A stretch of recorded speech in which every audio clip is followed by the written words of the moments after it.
All right, let's talk about it. Respiratory pharmacology. I know, it's one of those topics on the NCLEX that everybody dreads. If you're studying for your boards, you already know it's a beast. So today, we're going to give you a super high-yield preview of how to stop memorizing and start thinking about these meds like a top-tier test taker. Okay, let's just get this out of the way right now. The #1 mistake students make is trying to memorize like hundreds of drug names. But here's the thing.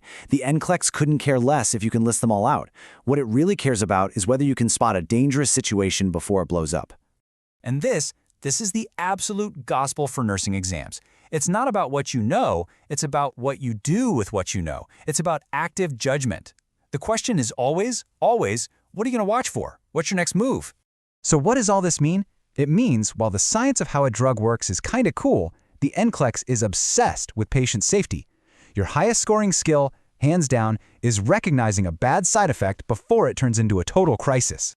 And that's exactly why we're here. We're going to give you a little peek behind the curtain at a totally different way to think about this stuff.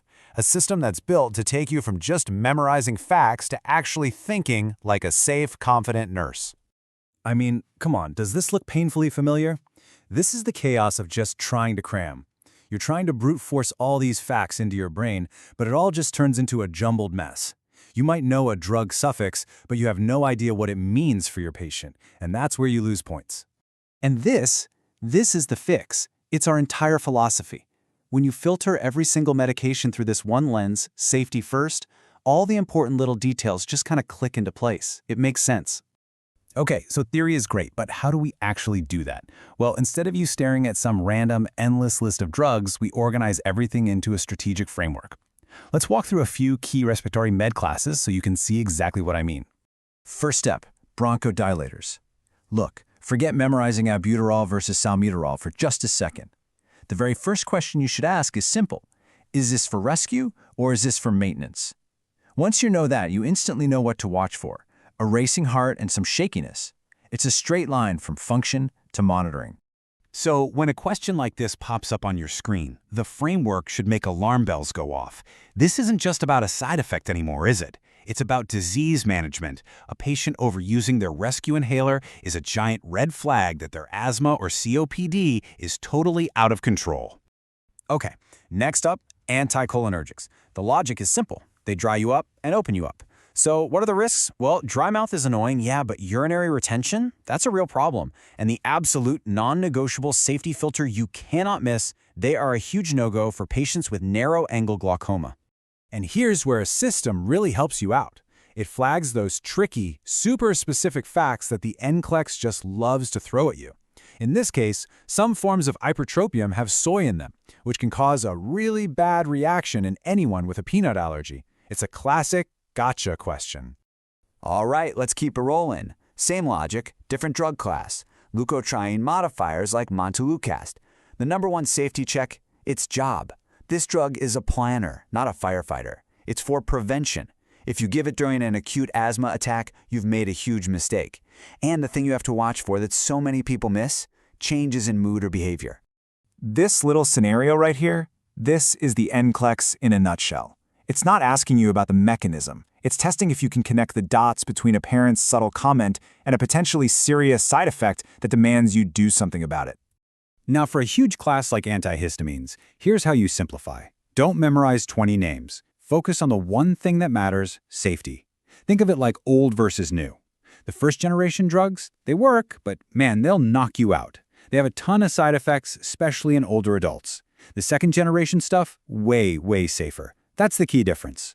So if you see this on an exam, an elderly patient, a little confused, and they're taking diphenhydramine, your brain needs to scream, fall risk. It's a perfect storm for more confusion, urinary retention, and falls. The immediate concern is always safety. And now for a really complex one, TB therapy. This RIP regimen feels like a lot, I get it, but we boil it down to just the absolute must-knows. For Rifampin, think red-orange body fluids and liver problems. For Isoniazid, think liver problems and nerve pain. And for Ethambutol, think E for eyes. Any vision change is a big deal. Now this question is next level. It's not about a side effect. It's about adherence, which is a massive NCLEX concept. The priority here isn't just about this one patient, it's a huge public health issue. You have to teach them to finish the meds to prevent creating drug-resistant TB. And finally, let's talk cough suppressants. The real clinical question isn't which brand to pick, it's should we be suppressing this cough at all? Because if a patient has a nasty, productive cough, they need to get that junk out. Stopping that cough could be really dangerous. So here's your classic critical thinking test. A patient with pneumonia is coughing up a storm. Do you give them something to stop it? The answer is a hard no. Absolutely not. Suppressing that cough would basically trap all that infection right there in their lungs. So let's zoom out. When you put it all together, you see each drug class has a really clear job, right? It's our little respiratory toolkit. Bronchodilators open things up, anticholinergics reduce constriction, you get the picture. Knowing what they do is just the first step. But, and this is everything, this is the pivot. Knowing the job is step 1.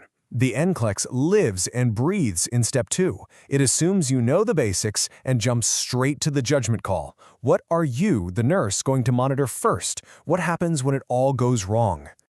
And that's the whole point. That's the difference. We're not just a drug encyclopedia. That's not helpful. We are a strategy platform. We train you how to think, how to recognize danger, and how to prioritize, the exact skills the NCLEX actually measures. Please, if you remember one thing, let it be this. When you are stuck between two answers on the exam, just filter them through this one question. Which action keeps my patient the safest? That's it. That's your guide. That is almost always the highest scoring answer. So, what we just went through, that was just a quick peek. The full system, applying this exact safety-first logic to every major drug class you need to know, is waiting for you inside. We'll see you there.